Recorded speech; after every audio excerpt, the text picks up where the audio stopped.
What is good, everyone? It's your favorite multi-cardboard selling producer, Izoki, and today I'm gonna show you how to make, well, how I made a super simple, beautiful reggaeton beat. And I'd like to show you so maybe you could learn a thing or two. And yeah, let's get into it. So the very first thing I started with was a piano, of course. Sad, beautiful reggaeton, my style, the Izoki way, always gotta have piano. So I started with these beautiful chords. It's in the key of F minor. I started with the double felt piano because the double felt, in my opinion, is just the most graciously beautiful instrument to ever grace this earth. So the chords, just the chords, sounded like this.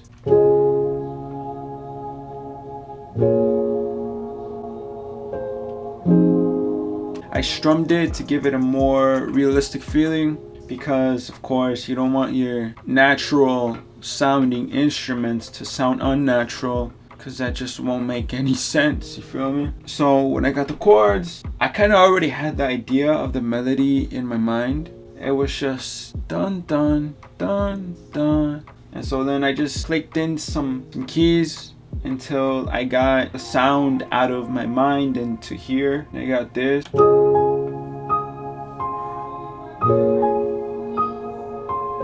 You see, it's super simple, but you get the overall feeling, you get the vibe of it. That's what you want. That's what an artist wants. Get the general idea of it, get the vibe, and see if it matches their vibe. So then something can be made out of that vibe. You see, it's like, then after that, of course, I knew this had to be added because it just wouldn't sound right without it. Can you guess what that is? A vocal. I got this one from Arcade, yeah? Of Love Spell from Distant Voices. Honestly, I just held on one key and that's all it took, bro. Just listen.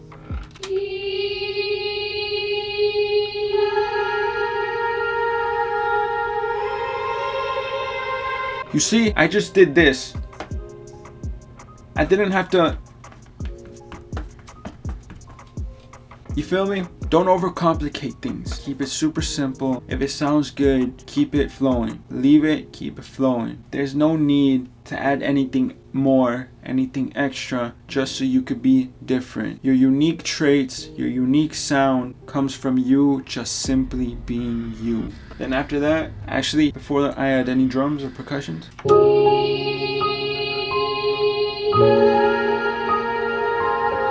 beautiful. Now, I added this percussion loop from the Mira Touch 1 kit. One of my favorite kits of all time, bro. I've used this percussion loop specifically so many times in the past 4 years because it just works, bro. Just add a little bit of reverb, pitch it down a bit.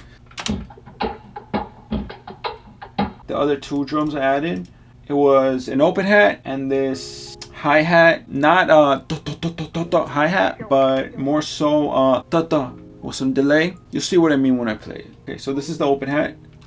Yeah, you feel me? Just a shh. And then the hi-hat, it sounded like, you hear that delay, that echo, whatever you want to call it. I did it so it takes up more space, so it's not just you feel me, just stale. And the percussion with the open hat, hi-hat, even without the melodic elements, you already get the vibe of it. It's all in the sound selection. It's all in the small, subtle effects. But those effects make the biggest difference. Then I added this kick, just a bump on every one. So, you know, it goes 1, 2, 3, 4. So you could tell that it's a build up. See, then with everything else,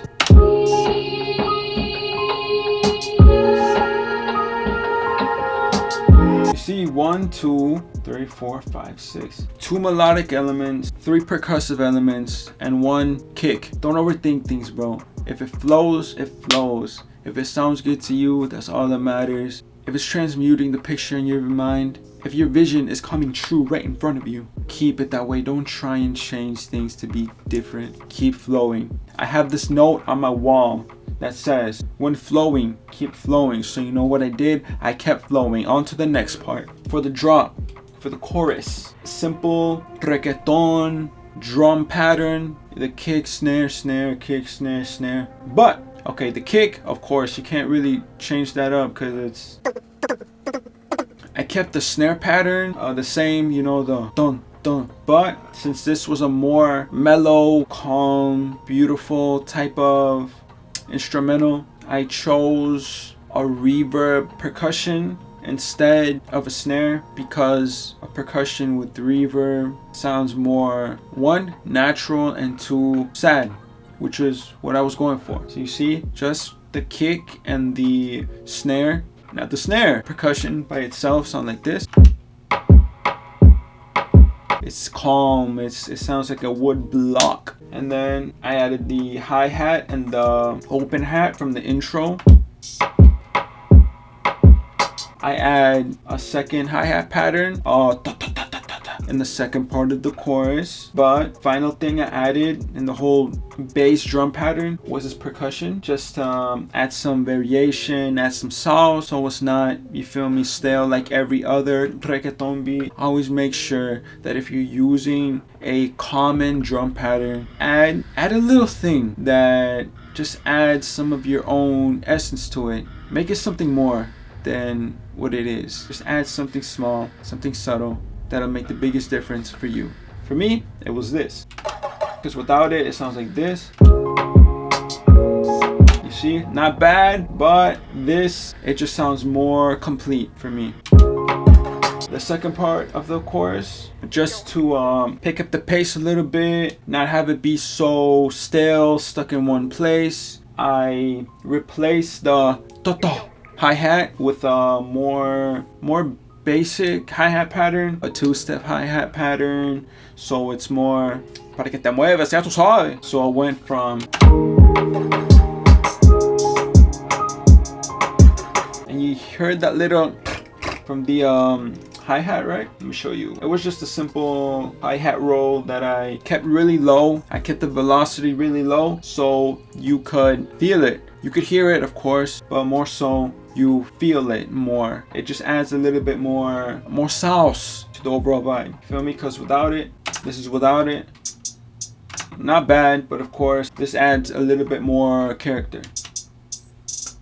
I added another roll in the beginning of the second 4 bars of the hi-hat pattern, just to add more variation, make sure it's not so stale, stuck in one place, because then you'll get bored, the listener gets bored, the artist gets bored, and everyone ends up getting bored. But not really, because if the artist gets bored of it easily, then in the end no one really hears the beat because the artist didn't use it. So it was kind of fucking pointless, and you end up crying in your bathtub and never making music again because you feel like you're not good enough. Always add a little variation to your patterns. A little variation always makes the biggest difference and really makes you stand out from the rest that keep using the same shit all over and over again. Don't try and be different. Simply be you and you'll already be different. The transition from the pre-chorus to the chorus sounds like this.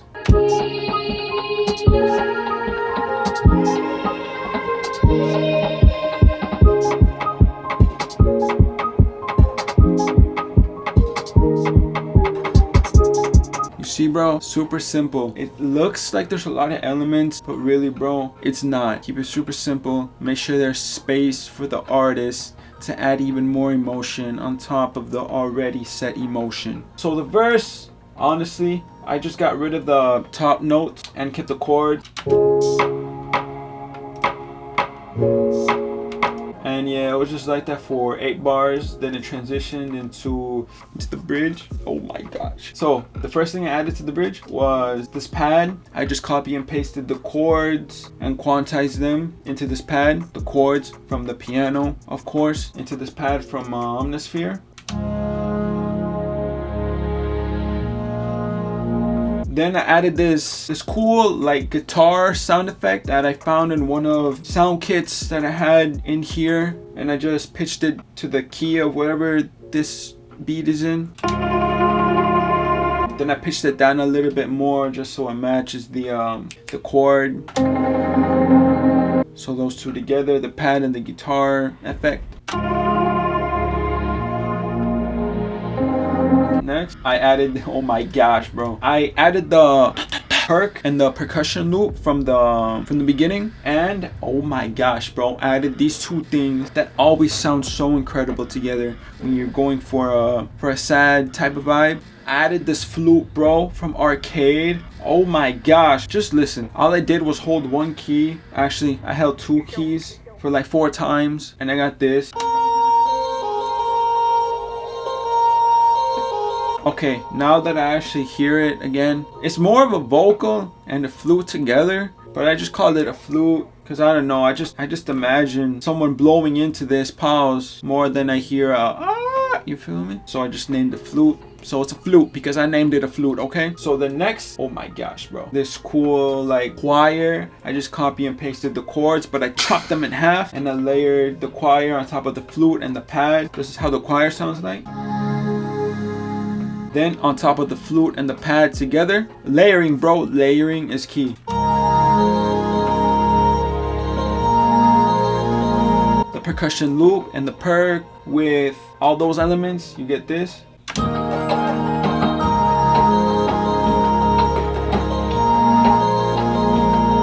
Then it drops into the chorus, which you've heard already, but in case you want to hear it again, let me just play it for you.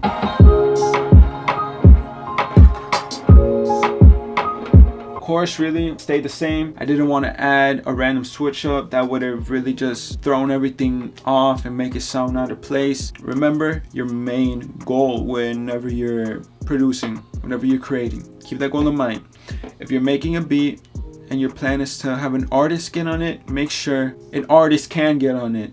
Leave space for them to be able to utilize your canvas into their art.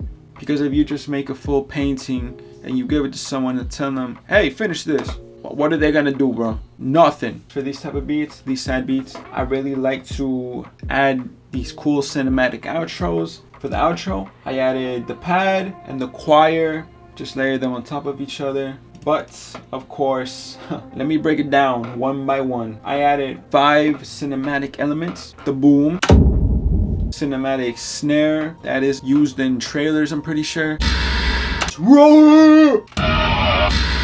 Then I added this tick-tock kind of percussion. It sounds like a clock ticking, which is why it's called tick-tock. I'm sorry.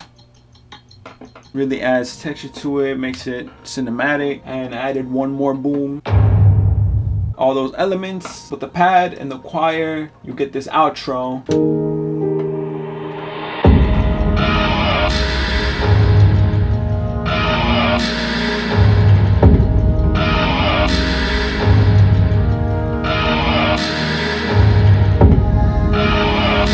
Yeah, bro, that's really it. I did forget to go over one thing just in the very beginning. I started with the piano, but I added this cool environment of birds. It just sounds so pretty. It really adds that prettiness to the whole beat. Subtle, but it's the subtle things that make the biggest difference. And yeah, that's honestly really it. That's how I make my sad reggaeton beats. That's just how like my thought process is while making these. So 1 second, I just had to move the camera over a little bit so you could see me more and kind of change the scenery for the outro. But anyways, I hope you guys learned something. This was just my process, my thought process of making these type of beats. Of course, as a creative, my process changes every now and then the more I do this, but for this one specifically, how I explained it to you is how I basically thought of it while I was making it during the time that I made this. I hope you learned something. This is what I do this for, to show you that you can do it too. Because if I could do it, then of course you can do it too. Never think you can't do anything, bro. You can do anything you set your mind to. You really can. I never thought I'd be making music like this when I first started, because I thought I was complete ass. I was complete ass, okay? But keep creating, keep working on your craft every single day, bro. Every minute that you can.